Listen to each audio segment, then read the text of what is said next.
সেটি তার গার্লফ্রেন্ডের বিয়ের কার্ড তার বন্ধুর কাছ থেকে পায়। বন্ধুকে বলে আমিও ওর বিয়েতে যাব।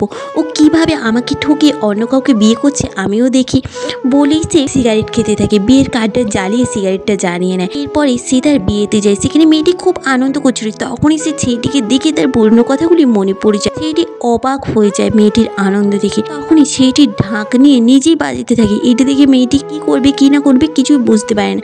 তখনই তার কলেজে কাটানোর সময়গুলোর কথা মনে পড়ে। সেটি ভাবে মেয়েটি কত ভালোভাবে তার সঙ্গে সময় কাটাতো, কত আনন্দে থাকতো তারা। কিছুদিন পরে মেয়েটি হঠাৎই তাকে কল করা, টেক্সট করা সব কিছু বন্ধ করে দেয়। সে কিছু বুঝতে পারছিল না। এরপরে সে মেয়েটির মেহেন্দি দেখে। দেখতে দেখতে রাগের চোটে গ্লাসটা নিজের হাতেই ভেঙে পড়ে। রক্তাক্ত হাত নিয়ে মেয়েটির কাছে গিয়ে নিজে টেনে নিয়ে আসে স্টেজ থেকে। এরপরে সে তার সামনে খুব আনন্দে নাচতে থাকে। মেয়েটি শুধু দেখতে থাকে, কিন্তু তার আর কিছু করার ছিল না।